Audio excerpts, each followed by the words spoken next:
Good afternoon, and welcome to Arthur J. Gallagher & Co.'s first quarter 2024 earnings conference call. Participants have been placed on a listen-only mode. Your lines will be open for questions following the presentation. Today's call is being recorded. If you have any objections, you may disconnect at this time. Some of the comments made during this conference call, including answers given in response to questions, may constitute forward-looking statements within the meaning of the securities laws. The company does not assume any obligation to update information or forward-looking statements provided on this call. These forward-looking statements are subject to risks and uncertainties that could cause actual results to differ materially. Please refer to the Information Concerning Forward-Looking Statements and Risk Factors sections contained in the company's most recent 10-K, 10-Q, and 8-K filings for more details on such risks and uncertainties. In addition, for reconciliations of the non-GAAP measures discussed on this call, as well as other information regarding these measures, please refer to the earnings release and other materials in the Investor Relations section of the company's website. It is now my pleasure to introduce J. Patrick Gallagher, Jr., Chairman and CEO of Arthur J. Gallagher & Co. Mr. Gallagher, you may begin. Thank you. Good afternoon. Thank you for joining us for our first quarter 24 earnings call. On the call for me today is Doug Howell, our CFO, and other members of the management team and the heads of our operating divisions. We had a great first quarter to begin 2024. For our combined brokerage and risk management segments, we posted 20% growth in revenue, our 13th straight quarter of double-digit growth, 9.4% organic, merger and acquisition rollover revenues of approximately $250 million. We also completed 12 mergers totaling nearly $70 million of estimated annualized revenue. Reported net earnings margin of 21.5%, adjusted EBITDAC margin of 37.8%, GAAP earnings per share of $3.10, and adjusted earnings per share of $3.83, up 17% year over year. So another terrific quarter by the team. Moving to results on a segment basis, starting with the brokerage segment. Reported revenue growth of 21%. Organic growth was 8.9% and about 10% if you include interest income. Adjusted EBITDAC was up 18% year over year. And we posted adjusted EBITDAC margin of 39.9%, a bit better than our March IR Day expectations. Let me give some insights behind our brokerage segment organic, and just to level set, the following figures do not include interest income. Our global retail brokerage operations posted 7% organic. Within our PC operations, we delivered 7% in the United States, 6% in the UK, 2% in Canada, and 8% in Australia and New Zealand. And our global employee benefit brokerage and consulting business posted organic of about 8%, including some large life case sales that were completed in late March. Shifting to our reinsurance, wholesale, and specialty businesses, overall organic of 13%. This includes Gallagher Re at 13%, UK specialty at 10%, and US wholesale at 13%. Fantastic growth, whether retail, wholesale, or reinsurance. Next, let me provide some thoughts on the PC insurance pricing environment, starting with the primary insurance market. Global first quarter renewal premiums, which include both rate and exposure changes, were up about 7%.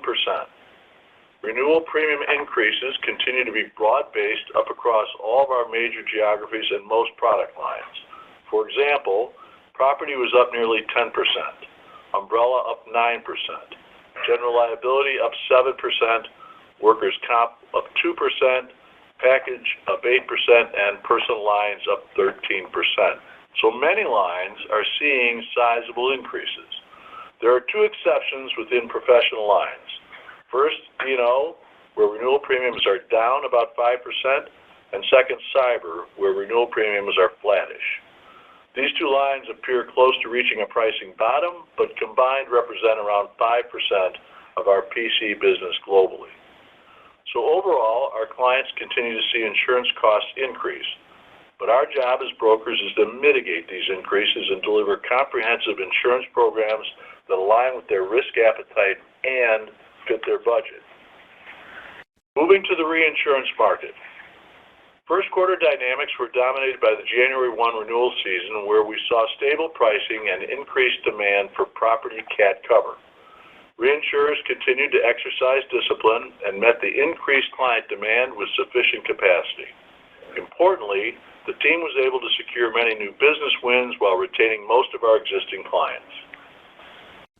During April renewals, reinsurance carriers maintained their discipline, and with increased demand and stable pricing, we saw more coverage being purchased. Within property, more capacity was available at the top end of programs, and the quoting and renewal process was disciplined and predictable. The casualty treaty market saw stable pricing overall.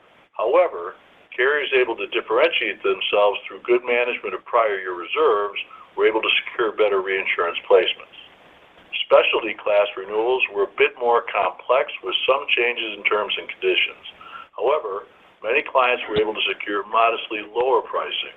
With that said, the tragedy in Baltimore may cause reinsurance carriers more pricing resolve throughout the rest of the year. Those interested in more detailed commentary on January or April renewals can find our first view market reports on our website.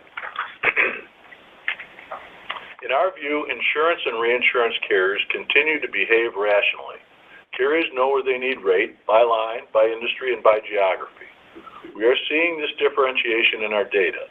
Premiums are increasing the most where it's needed to generate an acceptable underwriting profit. A great example of this is primary casualty, where we are seeing renewal premiums moving higher.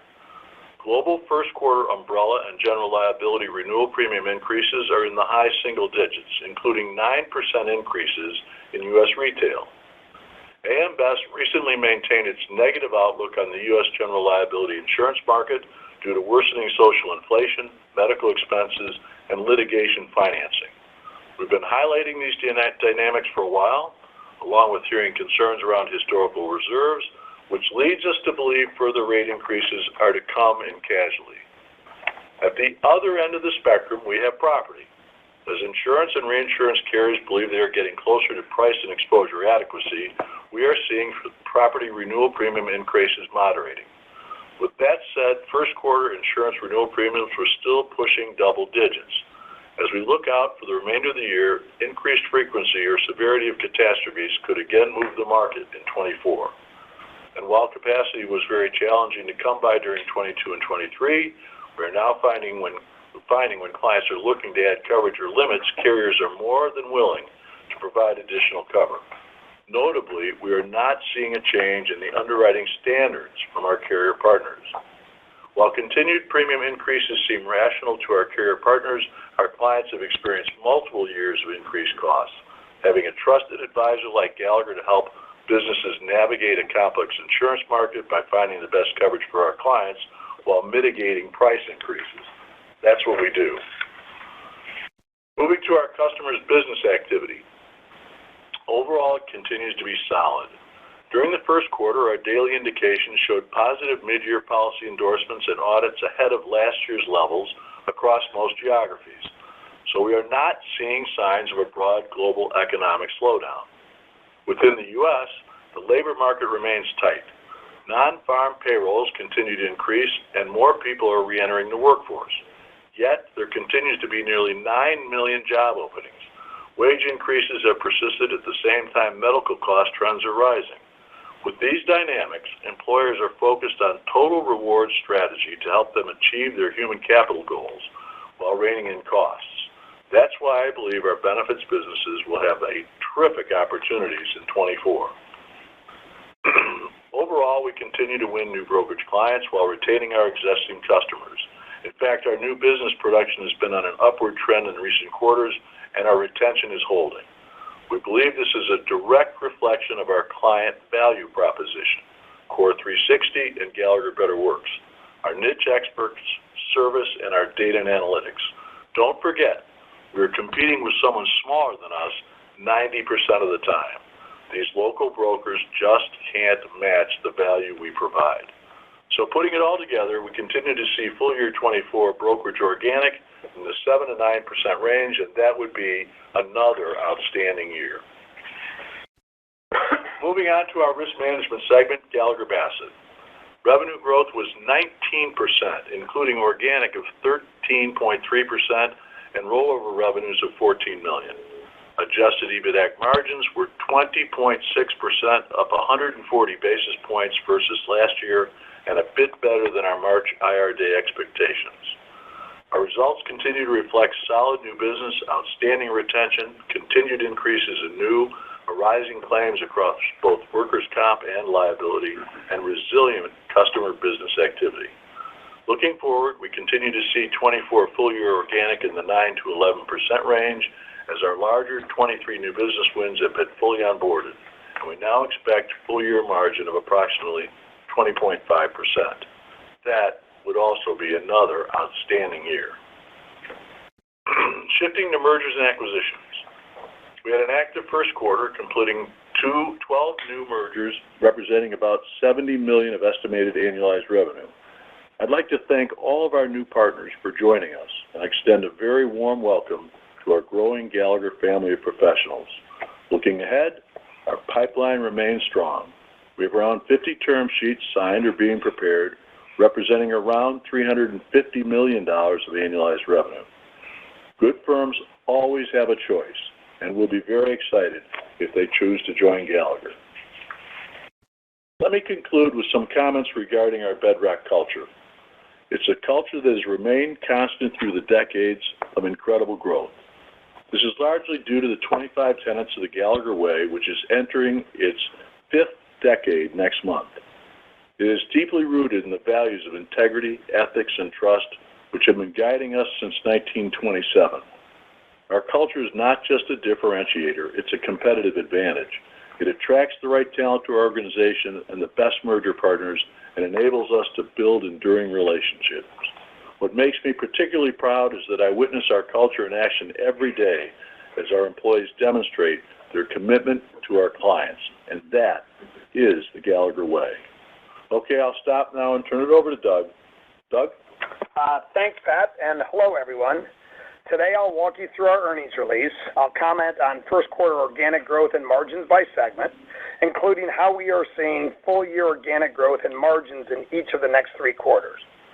Then I'll provide some typical comments on the modeling helpers we provide in the CFO commentary document that we post on our website, and I'll conclude my prepared remarks with a few comments on cash, M&A, and capital management.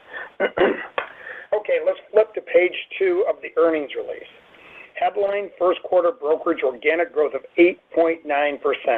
That's a bit better than our March IR Day expectation of 8 to 8.5%. And remember, we excluded interest income. Including such, we would have shown about 10% organic growth.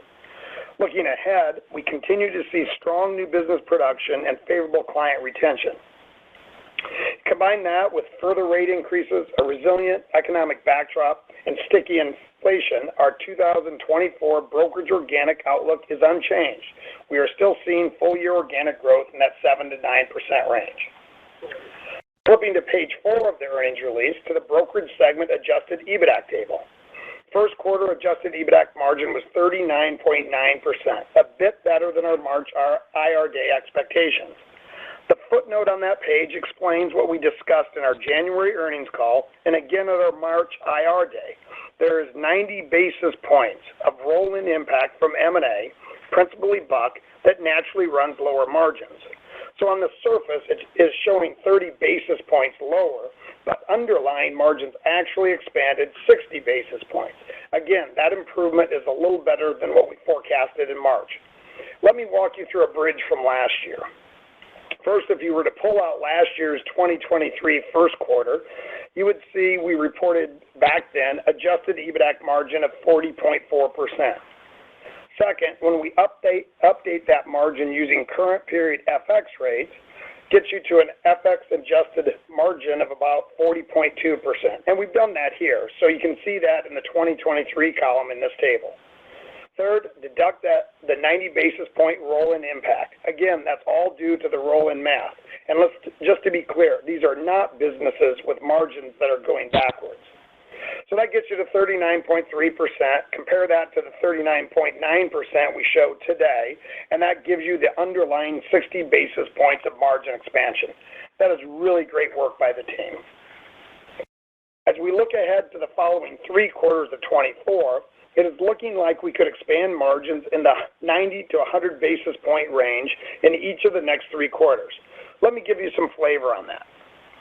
First, as Pat said, Buck passed its 1-year anniversary, so that roll-in noise is behind us. Second, as discussed at our March IR Day, the carryover impact of raises given in 2023 is comparatively lesser over the next 3 quarters. And third, the reality is we are typically posting margins higher than most of our M&A targets. While that slightly impacts what we report as margin expansion, we will do these mergers all day, any day. These are great businesses with terrific talent, and when we combine, we are better together. So to repeat, expansion in that 90 to 100 basis points range in each of the next 3 quarters would get you to about 60 basis points of full-year margin expansion. That assumes we would post organic in that 7 to 9% range, and it still is allowing us to continue to make substantial investments in data, analytics, sales tools, digital service, and arming our sales and service folks with the best resources in the business. Okay, let's move to the risk management segment and organic and EBITDA tables on pages 4 and 5. Another fantastic quarter benefiting from new business wins and excellent client retention, 13.3% organic growth and margins at 20.6%. Looking forward, we are now lapping growth associated with our large new business wins from 23, and so we see quarterly organic for the rest of 24 in the 8 to 9% range. As for margins, the team has done a great job posting margins above 20% this quarter, and we believe we can hold that for the remainder of the year. That also is a bit better than our March IR Day outlook. Turning to page 6 of the earnings release in the corporate segment shortcut table, adjusted first quarter numbers came in better than the favorable end of our March IR Day expectations due to lower acquisition costs and some favorable tax items, primarily associated with stock-based compensation, and that's shown in the corporate line. So now let's move to the CFO commentary document that we post on our website. Not much changes at all on pages 3 or 4, other than a few tweaks to a few numbers such as FX, non-cash items, etc. Just do a double check with your models using these numbers. Page 5 updates our tax credit carryforwards. It shows about $820 million available at March 31st, and that we are benefiting our cash flows about $150 to $180 million a year. Doesn't flow through our P&L, but still a nice annual cash flow benefit to help us fund future M&A. Turning to page 6, the top table. Recall we introduced this modeling helper in January. It breaks down the components of investment income, premium finance revenues, book gains, and equity investments in third-party brokers. Not much has changed from what we provided in March, but that we are still embedding 2 25 basis point rate cuts in the second half of 24, and we've also updated for current FX rates. The lower table on page 6 is rollover revenues. Blue column subtotal of about $228 million is very close to the $224 million we provided at our March IR Day. And remember, the pinkish columns only include estimated revenues for M&A that we've closed through yesterday. So just a reminder, you'll need to make a pick for future M&A. Also, a little housekeeping, when you read note 3 on that page, you'll see we had an estimate change related to some historical acquisitions that causes a gross up of revenues and expenses. It nets to close to nothing, but it does flow through the P&L. We've adjusted these out so there's no impact to organic adjusted net earnings or adjusted EBITDA or adjusted EPS. Moving to cash, capital management, and M&A funding. Available cash on hand at March 31st was around $1 billion, which includes a portion of the proceeds from our February debt offering. So with $1 billion in the bank and expected strong future cash flows, we are still estimating we have total capacity in 24 of about $3.5 billion to fund M&A without issuing stock, nor having to borrow much, if any more. As for 2025, looks like we could fund over $4 billion of M&A with free cash and debt. All this while maintaining a solid investment grade rating. Okay, another terrific quarter and start to the year. Looking ahead, we see continued strong organic growth, a growing pipeline of M&A, further opportunities for productivity improvements, and a culture that makes us hard to beat. I believe we are very well positioned to deliver another fantastic year here in 24. Back to you, Pat. Thank you, Doug. Operator, I think we're ready for some questions. Thank you. The call is now open for questions. If you have a question, please pick up your handset and press star 1 on your telephone at this time. If you are on a speakerphone, please disable that function prior to pressing star 1 to ensure optimum sound quality. You may remove yourself from the queue at any point by pressing star 2. Again, that's star 1 for questions. Our first question comes from the line of Elyse Greenspan with Wells Fargo. Please proceed with your question. Hi, thanks. Good evening. My first question is on the brokerage segment. So organic, as you guys said, right, a bit better than what you expected in March. So close to the top end of the full year guided range, right, that you guys are maintaining that outlook. Can you just give us a sense? Do you expect growth, to slow over the balance of the year? Is there some level of conservatism? I mean, Pat, you seemed positive on the pricing environment. We saw, a little bit light GDP numbers today come out. I'm just trying to think about how you put that all together and how you would think growth would trend within brokerage over the next 3 quarters. Well, I'm going to let Doug do the numbers, but yeah, I mean, I think you're reading me right, Lisa. I'm bullish on the environment. We are not seeing a downturn in terms of our clients. They're employing more people. We're seeing robust client activity at Gallagher Bassett. That's a very good bellwether for what's going on in the economy. Interest rates are up. The market hates inflation, but it's good for brokers. And high interest rates, help us as well in terms of the growth in revenues and headcount and all the rest of it. So the fundamental business environment is really, really good for us. As far as the numbers, Doug, go ahead. Yeah, listen, we don't see much difference in each quarter going forward. We think we'll be in that 7 to 9% range. At least we do have a large first quarter, and it is heavily weighted to reinsurance. So you would naturally expect us to, if we're going to be in that range, that maybe the first quarter is a touch above the next 3 quarters, but I wouldn't say it's anything meaningful. And so we're in that 7 to 9% range each of the next 3 quarters, which would bring us in that range for the full year. So really nothing different than what we've talked about the last couple times we've been with you. Thanks. And then the second one is on margin, right? So a little bit, like you said, the Q1 was a little bit better than the March guide. But you previously had said, right, 100 basis points in the out 3 quarters. Now it's 90 to 100, and the full year guide seems unchanged. Is it just, maybe Q1 was a little bit better, so now you're, taking some of that to invest internally? I know it's a little nitpicky because it's still 90 to 100, but just trying to kind of square, the updated out-quarter margin view with what you told us in March. Well, listen, I think that the CFO commentary document has kind of said 90 to 100, I think, consistently. If I said 100% at the last IR day, I may have said towards 100 basis points.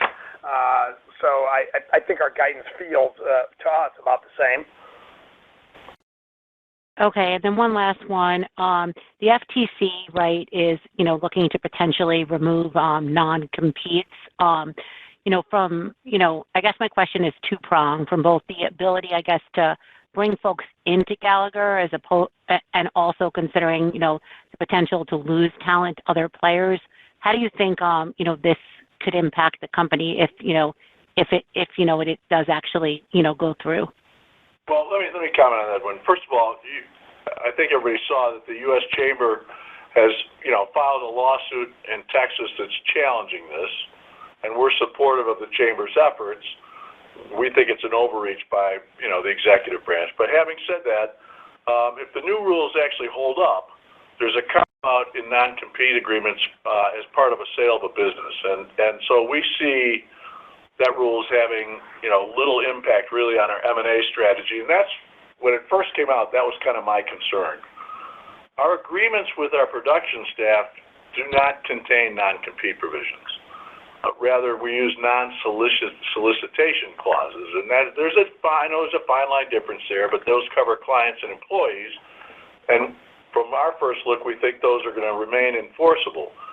having said all that, we want people that want to work here. The reason, this is why culture is so important. This is a great place to work.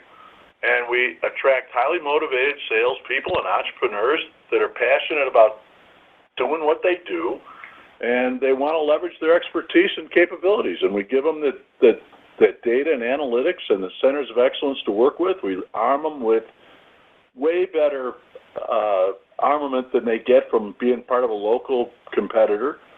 We're a great place to work. So while I don't agree with the FTC, and I do agree with the Chamber's position, we're supportive of that. For our business, I think it's a non-issue. Thank you. Our next question comes from the line of Mike Zaremski with BMO Capital Markets. Please proceed with your question. Thanks. Good afternoon. Just as a quick follow-up on the FTC question, one of the top 10 brokers is on record saying that their California margins are a bit lower than the rest of the rest of their regions due to a little bit higher turnover, which might be due to Cali not having non-solicit and non-competes. Just curious, have you ever sliced and diced your California margins, and are they a little bit lower than the rest of the company? Slice and dice every margin by every possible measure you can think of. And no, they're not a bit lower. We've been trading in California for 50 years. We love the state. We're big there, and our people love working there. Okay, that's clear.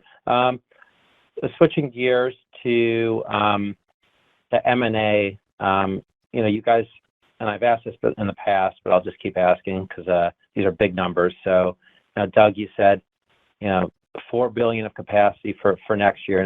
That's clear, but these are just big numbers. 3.5 this year, 4 next year. Does this imply, if you look at like the top 100 list of brokers? I know that's just U.S. There's lots of overseas stuff, but just should we be thinking you guys do some chunkier size deals, as time progresses to be able to kind of fully deploy cash and debt? Mike, this is Pat. I think it's fair to say that when opportunity presents itself, we're not afraid. I mean, 10 years ago, we stepped up and bought Wesfarmers out of Australia for $1 billion. It was the biggest play we'd ever made, and had to, in fact, get some financing for it. That's worked out incredibly well. I think our purchase of Willis was somewhere on the order of Willis Re was somewhere on the order of $4 billion, and last year we spent a good bit as well. So we're not afraid to look at chunkier deals, but you hit on it. There's 100 top 100. There happens to be 29,900 in the United States alone that are smaller than that. That's where our activity is based most of the time. Yeah, I think, Mike, this is Doug. I think that we have a chassis now that we can bring on a lot of smaller acquisitions, nice family-owned businesses that realize that they can be better together with us. I think that our M&A integration process is pretty smooth, very refined, 700 deals over the last 20 years, so we've got that down. And I think more and more, smaller or local brokers are realizing they can get the resources from us overnight that they've been wanting to have for maybe 20 years. So I think we have an advantage right now that a family-owned broker now sees that they get to join us. This is their forever home. They don't have to sell into a different model that maybe will flip them or sell them to a different owner or break them apart in order to get value. They see that what's being talked about of capabilities is real inside of us, and sometimes when they go to another a quarter for them, they're saying what they're going to do versus what they have done. So I think that we have the opportunity to increase the volume of the nice tuck-in deals that we see out there, and I think that our story is getting stronger and stronger every day. Higher interest rate, it does not help others reinvest into their business. We reinvest so much into our business. Day in and day out, there are new ideas for tools and capabilities, and the others just can't say that. They haven't done it. I don't think they're going to do it in a higher interest rate. So I think the volume of our tuck-in deals will increase. Will we spend $3.5 billion this year and $4 billion next year? Yeah, maybe. We'll see. I think we've got a good shot of it. Okay, thanks. I'll get back in the queue. Thanks, Mike. Our next question comes from the line of David Motemaden with Evercore ISI. Please proceed with your question. Hi, thanks. Good morning. Or, sorry, good afternoon, geez. Long day. I don't know. Maybe I thought you were in Asia. That's okay. Yeah. I actually don't even know where I am. But Pat, I wanted to just talk about your comments you made on the property insurance side and on clients looking to add incremental coverage or limits, and just how I can think about that as a potential offset to some of the moderation in property insurance pricing that you were talking about as well. Just help me think about the both of those factors and sort of how to think about that moderation and the impact that could have on your organic growth in the future. Well, first of all, I think when you look at that, those were in the section of the prepared remarks that had to do with reinsurance. There's been a lot of demand the last number of years for cat covers and what have you that, frankly, were hard to meet. And that's why we talk about the fact it was more orderly this 1/1. We were able to complete what people wanted more or less. But there has been an appetite for more cover there that buyers and sellers have walked away from. But I think as we start to see pricing stabilize, become more predictable, that allows it to flow into their rating structure, et cetera. There's a demand for more cover on their part, and we're meeting that demand. And I think that is offsetting some of the potential. Now, remember, we didn't see property rates come down this quarter. What we're saying is that the increase moderated. So, I think that there's kind of on the retail side. If you're a retail buyer, and remember, most of our book of business is the commercial middle market. Don't get me wrong, we do a lot of risk management business, but these tuck-in acquisitions and the like that we're doing are clearly middle market players. And those people don't have a lot of choice. They're buying full cover at higher prices, and if that moderates a bit, it's good for the client. Yeah, interestingly, David, we're seeing rate increases and exposure unit increases in the middle and smaller market greater than we did in the larger account size, whereas, let's say you go back a year or so ago, it might have been just the opposite. So we're starting to see, if you're talking about some rate moderation in the increase, it's starting to pick up a little bit in the middle and small market space.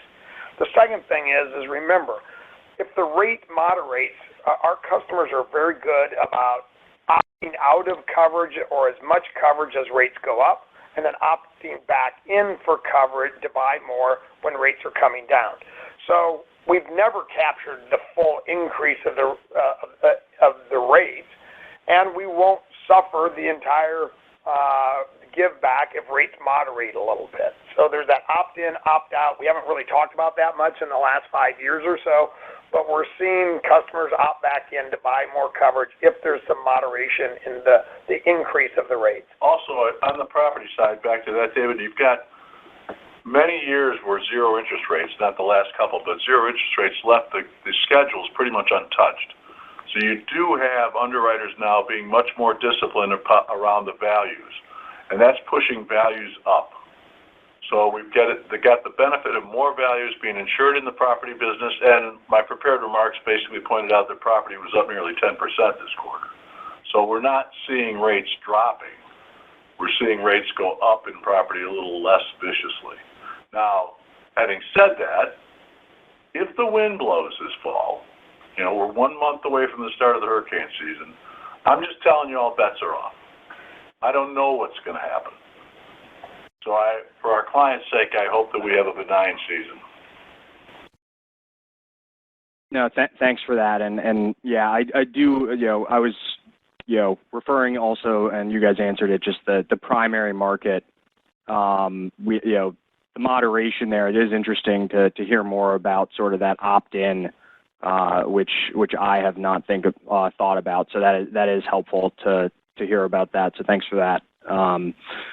And then if I could just add one more question. So it sounds like there were some large life sales that came through towards the end of March. Was that a pull forward from future quarters, or I guess sort of outlook on the pipeline of the life sales, and just how you're thinking about that throughout the rest of the year? It's probably more if you remember in December, we had some push out of the fourth quarter, so I would say it might be more catch up than it is pulling from the future. And we're talking about $5 million on a $3 billion revenue quarter. So it's not meaningful in any of our numbers. The difference. We love the business, but it doesn't make a big difference in any of our numbers. Got it. So that was in your sort of outlook range that you gave in March. So the upside this quarter was not just solely from the life sale. That's right. Perfect. Thank you. Thanks, David. Our next question comes from the line of Mark Hughes with Truist Securities. Please proceed with your question. Yeah, thank you. Good afternoon. Hi, Mark.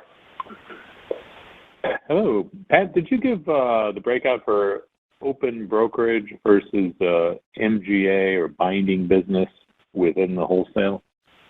I did not. We did about 16% open brokerage this quarter. And then that was the binding. I think it's been running mid-single digits. Is that the same? 4 points. Higher than that. So more like 10, 11. Okay. And then anything on the workers' comp side, or just waiting for signs of life there in terms of frequency, severity, pricing? Is it more of the same, or do we have some reason to think it could be inflecting? No, I think that's really interesting, Mark. In my career, that line has been, at times, pretty darn cyclical, and it is just as flat as a pancake. I mean, it's just going along. You might see 2 here, 3 there, and it's really just kind of flat. Yeah. Thank you very much. Thanks, Mark. Our next question comes from the line of Katie Sakis with Autonomous Research. Please proceed with your question. Hi, thanks. Good afternoon. First, I just kind of wanted to touch on the margin expansion guidance for the full year. If organic revenue growth were to come in, higher than the current guide, whether that comes from the wind blowing and property rates reaccelerating or for something else, how much of that would you guys kind of envision letting fall to the bottom line? Like, could we expect to see greater margin expansion, or are there other areas of investment opportunities that you guys would kind of like to see some progress made on? Well, listen, I don't think that our investment opportunities would be rolled out fast enough in order to spend more going into if we had a pop up in organic growth and starting in August if the wind blows or something like that. So I don't think we would have the ability even to ramp up on some of the some big investment opportunities to offset that additional organic growth. But I'm trying to do some mental math here. If we were up another quarter of a point in organic, it might produce another in a quarter or two, $10 or $15 million if we had it for a half a year, something like that, if I'm doing my math right. So I don't think it would probably naturally improve the margins a little bit. I want to make sure we go back and clarify the question within wholesale. All right? When you combine binding and programs, 11%. The programs are really more running around 2 to 3%. And open brokerage is in that 16% range. So just to make sure that I answered one question, Pat has answered a combined question, and just to break those 3 out, 16 over 10% and low single digits on the program side. Thanks. It's a helpful clarification. Just maybe as a quick follow-up, in terms of benefits from headcount controls and client-related expense saves, are those anything that you expect to persist as the year goes on, or are those more specific to 1Q in particular? Well, listen, I think that the team does a really nice job of looking at our headcount controls. We have work models that show how many people we need to have, how many do we have, do we need to hire in July, August, and September. We can kind of forecast that.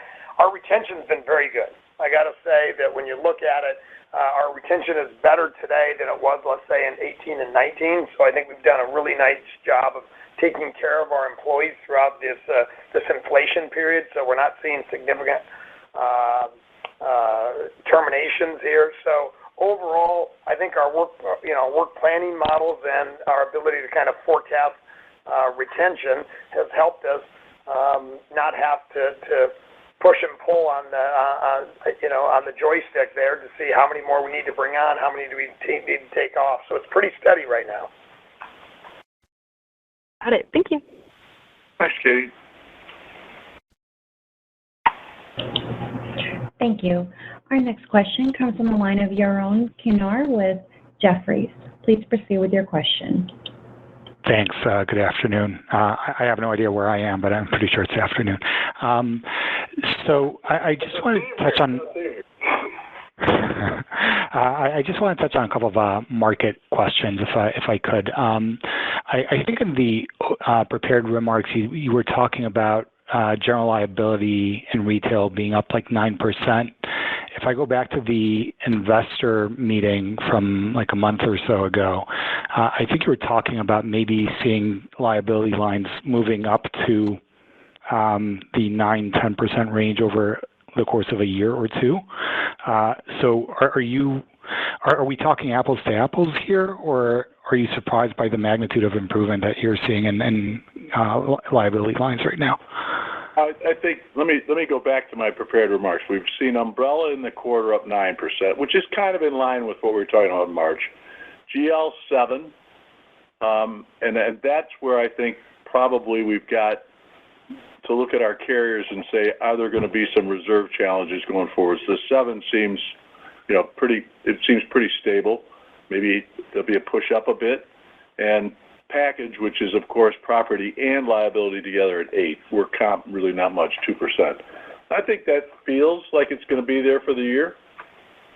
I think you could, take our March discussions and kind of update them 6 weeks later for those numbers.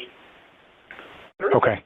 There is a tone of concern that seems to be louder today in our interactions with carriers and with clients around casualty rate adequacy.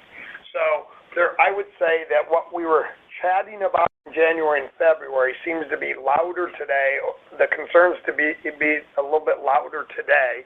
And so I think that, and I don't know if I have enough data yet to say absolutely that there was a tone shift in March in our data compared to what we were seeing in January and February.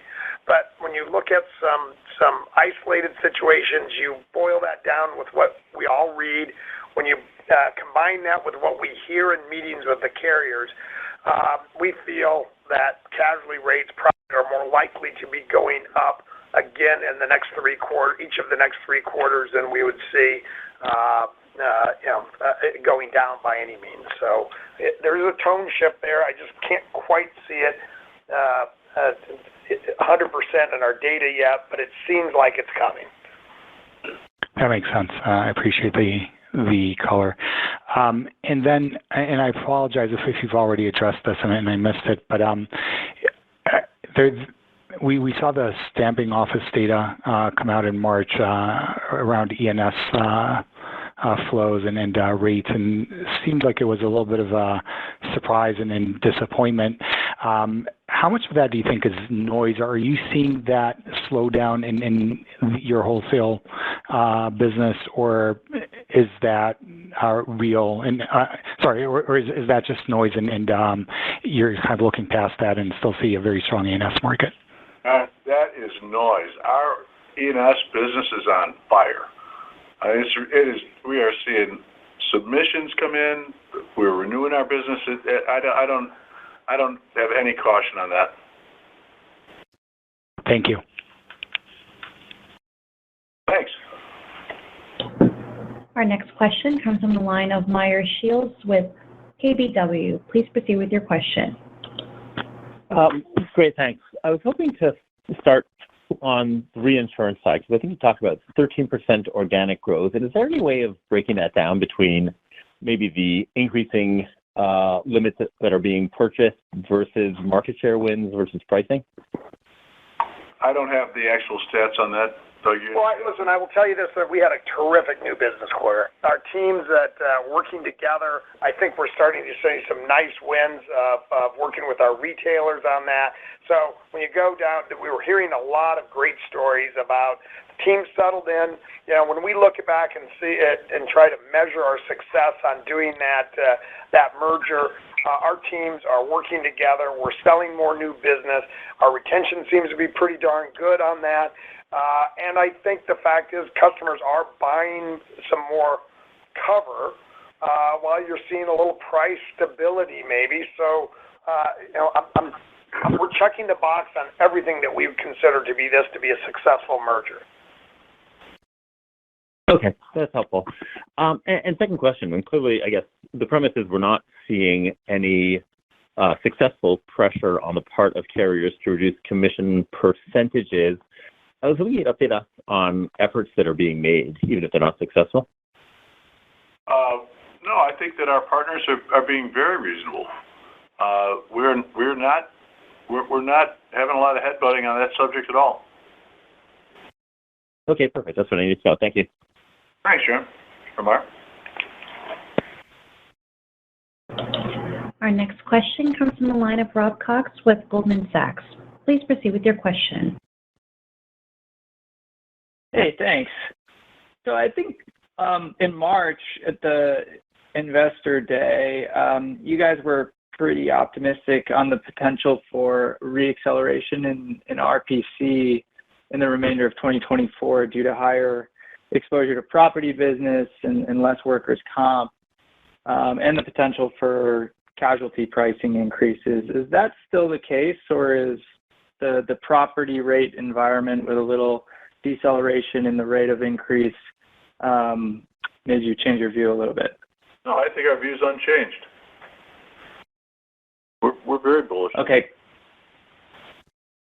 Okay, got it. And then maybe a sort of similar question in some ways, but if we strip out reinsurance, is the touch lower organic guide for the remainder of the year the same, or do you think ex reinsurance, what would you say for the trend of organic growth ex reinsurance? Well, yeah, I think just because reinsurance is a little more skewed seasonally to the first quarter, it did help us, let's say, get from 8 to 8.9% this quarter, right? We do have some pretty good April 1 renewals coming in, so we'll see that in the second quarter. So I think we'll get the benefit of reinsurance a little bit in the second quarter, even though it's not as big percentage-wise as the total amount of our revenues. And then in the third and fourth quarter, we'll see what happens. We'll see what happens with the wind. Hopefully there's not a shake anywhere else in the world. And but right now, that's why I say I feel pretty comfortable each quarter in that 7 to 9% range. Because reinsurance did help, but it wasn't like it moved us from 6% to 9%. It moved us up 75 basis points, something like that this quarter. Got it. And if I could sneak one more in the brokerage segment, could you remind us how much you're reinvesting in the business annually and what you're spending it on? Well, it's a laundry list. I mean, first you start with our people. I think that our training, our development, our internship program, I think bringing on more producers. We are seeing lots of interest in joining Gallagher by experienced producers out there. I think they see that the organization has a lot to offer for them. Then the next thing you looked at is technology. We're spending a ton on technology that both enables us to sell more, right? Enables us to service better. Those numbers are probably, the projects on the sheet could be $75 million, something like that. When I look at this year's budget, some of that's capital, some of that's operating expense. When I will look back, we're spending about $75 million a year on cyber today. If you go back 5 years ago, we were spending about $15 million on that. So the fact that we're investing in infrastructure improvements, cyber and other infrastructure improvements. Then you get down into the data and analytics. We are hiring more and more people every day that help us slice and dice our data, look at industry statistics, and bring a better delivery of that data through a digital platform to our customers. My guess is we're spending $30 million a year on those efforts. And then you look at AI now. There's starting to be a lot of AI projects inside of the company that are starting to deliver some yield. And so we're spending $5 million a year kind of on AI-related activities out there. So you add all that up, you can get to $200 to $300 million pretty quickly, and what we think we're doing to make a better franchise going forward. And I'd like to emphasize what Doug, I've got a lot of listeners on this call. I'd like to emphasize where Doug started this. Most of that spend is in one way or another directly related either to making our service offering to our clients better, and we happen to know, for instance, that our digital offerings from small accounts through the risk management accounts, connectivity, things like Gallagher Go, where even a middle market client can see what their policies are, what's going on with their billings, et cetera, are being incredibly well received. And we're rolling things out like that literally every quarter. So that spend, and then you get into the data and analytics. And if you'd asked me 5 years ago if clients would really care that much about being able to tell them what people like you buy, oh my God, they care. And then they want to know the rate structure, and they want to know why. And when I was selling insurance day to day, I tell them they had a good deal because Hartford quoted and so did CNA. Buy the cheaper one, let's move on. Or I'd have a reason why they should stay where they were. But I had no capability of saying, here's what's happening in the world market. It's incredible. And remember what we said in our prepared remarks, 90% of the time our people go out and they're fighting against somebody who's substantially smaller and doesn't have any of this, let alone $200 to $300 million to reinvest in more of it. I mean, it's an incredible advantage. I appreciate the question. That's awesome color. Thank you. Our next question comes from the line of Mike Ward with Citi. Please proceed with your question. Thank you, guys. Kind of similar question, but specifically on reinsurance. Just curious where you guys are in terms of the innings of getting that business, where you want it to be. It's really where we had dreamed it would be. The team is incredibly solid. We're not having defections. We've got what's been fun about that is that there's a remarkable interest in having continued relationships and building relationships with the retail side of the house, which is what we predicted. We predicted we did it, that we would be not only getting data and analytics, but we'd be working together. And we've seen that impact on existing, for instance, pooled accounts that we're the biggest and probably the longest running pooling broker in the country, especially in public sector business. Been incredibly helpful, the dialogue back and forth. That's just one example. But and the business now, I think they really feel like they're part of the enterprise. They're not the new kids anymore. And, there's always a period when you come to school and you're the new kid. You're the new kid, right? Well, that's not it anymore. I mean, you see them in the hall. They recognize the retailers. They recognize me, Doug, whatever. And the opportunities to invest in data and analytics there, and the thirst for that from their clients, tremendous opportunities, and it's working out incredibly well. Thanks. And then maybe just one last one on group benefits. Kind of curious if you can sort of discuss how the renewals have gone and how top line is trending from your perspective, and I guess the what's the tone like among the customer base in terms of health of the economy, and then hiring and labor? Well, interesting. Like the tone from our clients is there's a large amount of concern, and we're sitting with clients that in some instances don't know why they have turnover, and we're able to get in and do some data analytics around what's going on with them and what's going on there. So that a very deep concern about wanting to hold on to their top people. You also have an awful lot of people just trying to attract people to fill jobs, pick stuff off of racks, serve tables, whatever, and that's difficult. So they're trying to differentiate themselves in that regard. And there's a lot of concern on their part around cost. Medical inflation is real. Those costs get passed directly back to the employer. Then you've got the whole problem of inflation. Inflation is difficult. So I think what it's doing is it's making our professionals far more valuable than the local person that comes out and says, there's 4 of us in the office and we're really good at this, and let me show you a PPO and maybe I can get another quote for your insurance. That's just not cutting it anymore. And I'm not talking about 5,000 life cases here. The people that are employing 100, 150, 200 people, they need this kind of help. So it's a very robust period for us, and it is a difficult time for employers. Where are they going to get the right people to fill the jobs, and then how do they hold on to them? Thank you so much. Thanks, Mike. Thank you. And our last question is coming from Mike Zaremski with BMO Capital Markets.